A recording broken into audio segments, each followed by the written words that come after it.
Right, Mark, your turn, and then Lubo. Yes, good morning, everyone. My name is Mark Richner from Wordorders Professional Language Solutions. I'm a translator, proofreader, and copywriter, and my services start from just 5 cents per word.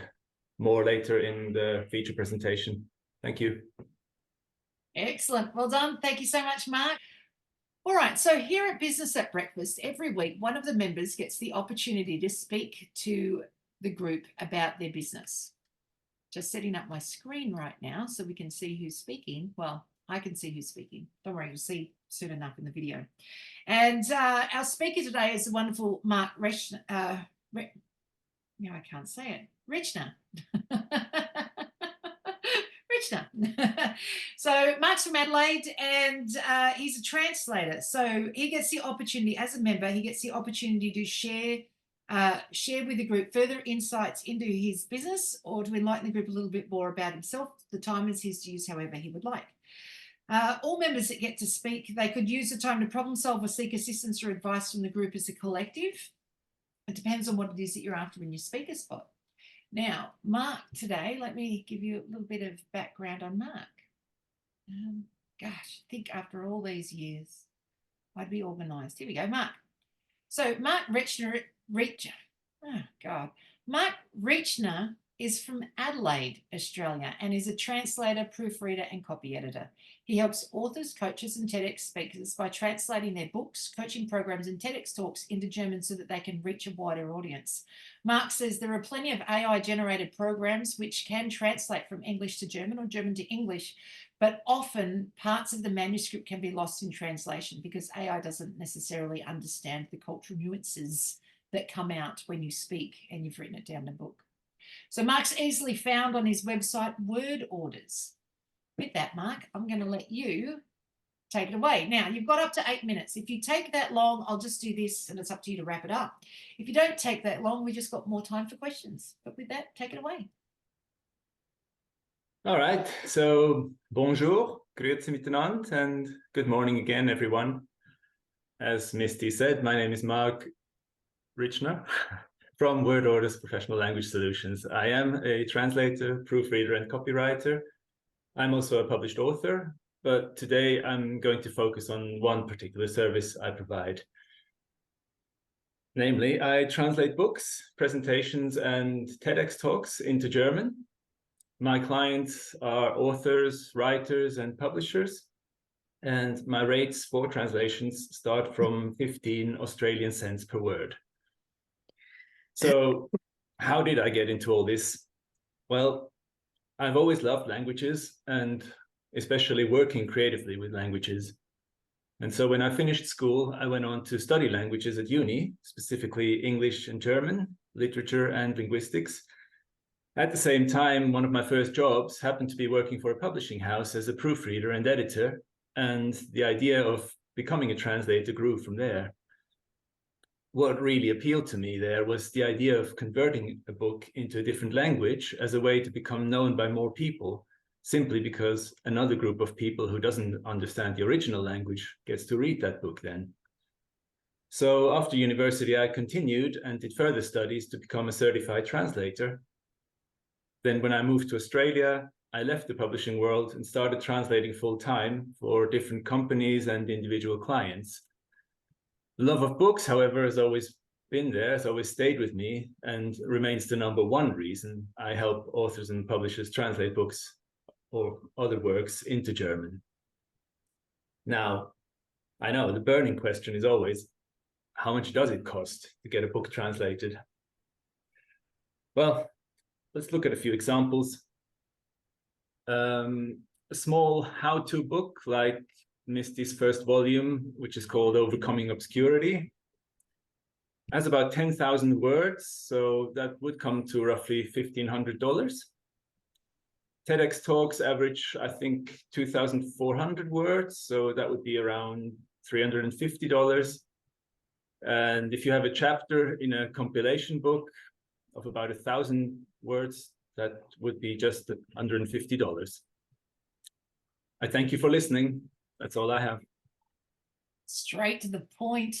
Well done. Thank you, Mark. All right, who's got some questions? Jackie's hand is up. Yep. might sound a bit rude, Mark. But why do I want to translate my book into German? I don't know. Why would you?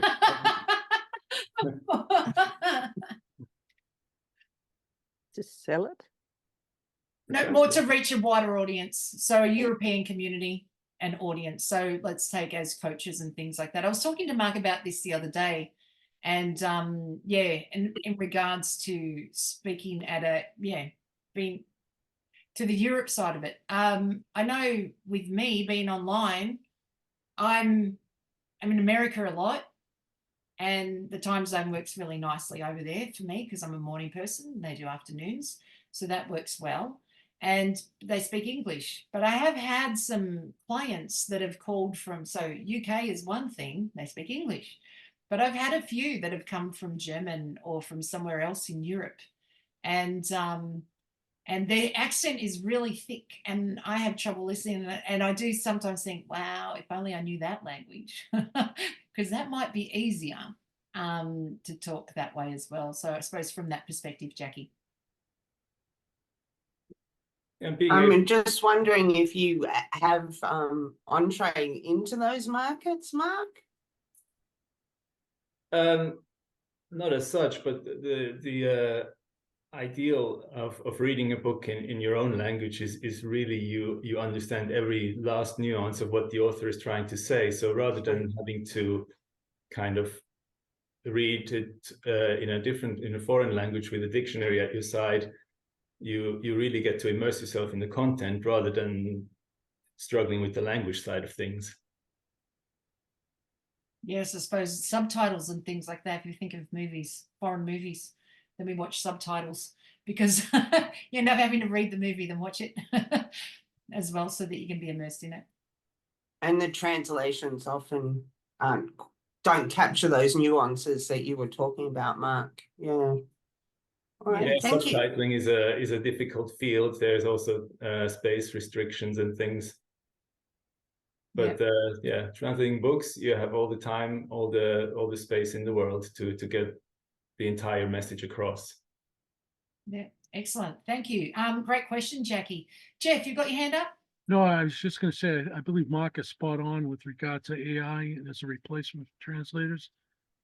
From working extensively with ChatGPT and some of the other programs out there, I can tell you there are a lot of things that are missed or omitted or it's just incorrect overall. So you have to be very, very careful with what you do. And the other thing is with regard to AI, if you look at most companies or corporations, they do need a firewall before they share any of their data through ChatGPT or anything similar. So your job is not going to go away due to that, Mark. I think it's going to become more relevant and even more of a need because of the fact that the nuances of artificial intelligence. Thank you. Yeah, you're absolutely right, and just somebody who oversees the AI translation, if a company chooses to go that way, is still extremely important, so that important information doesn't get distorted or just completely lost. Exactly. Yep, excellent. Thank you. Heather, you got your hand up? Yes, in the natural health and also the medical area, it's so important to make sure things are translated the right way because obviously we have compliance and things like that come up. So I thought it would be good for you to share with the group something you shared with me in a one-to-one, which was the fact that you do have that specialty and understanding of the medical side because that could help with referrals. So you might want to just share that for us.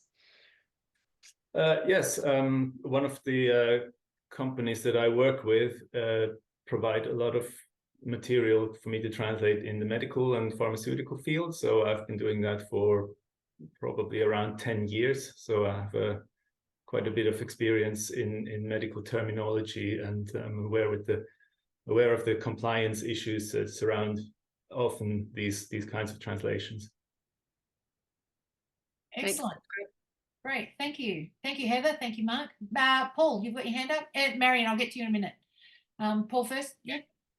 Yeah, I was looking and I didn't see any contact information for you. What city in Australia are you out of? I'm based in Adelaide, South Australia. I put the information on very early. I'm not sure if you Oh, see I it, probably came in late. if you've come in late, Okay. but you'll get all of it from Misty, I'm sure. Yeah, it's sitting just above mine. Yeah, nice job. Yeah, it's right above mine. Yeah, you'll get it from me. Excellent. Marion, you've got your hand up. It's not really a question, but I really wanted to say that I love what you're doing. I mean, I'm bilingual as well. I'm from Germany originally, and I know you grew up with French, Italian, I think, and I just love languages, and I wanted to say it's really important what you're doing. Just my 5 cents. Thank you. Excellent. Thank you, Marion. Desiree, you've got your hand up.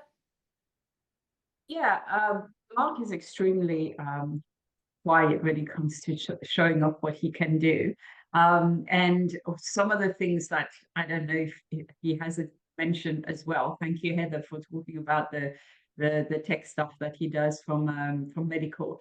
But he's, you know, Game of Thrones. He was one of the few people who got the chance to translate all the stuff from Game of Thrones.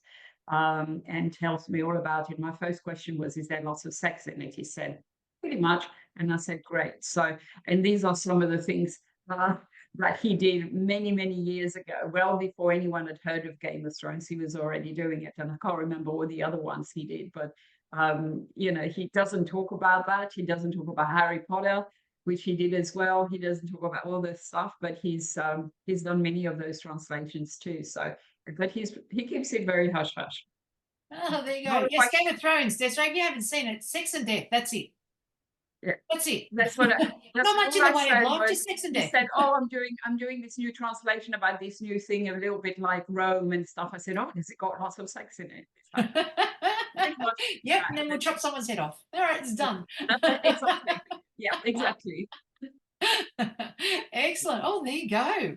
Wow. So yes, you certainly Thank do you. know. You have a cool story. I'm just going to let you finish with a cool story on that Lost in Translation. You were telling me about. We were talking Chinese whispers on elevator pictures, and then you were saying something about a book that got translated into. What was it? Lord of the Rings.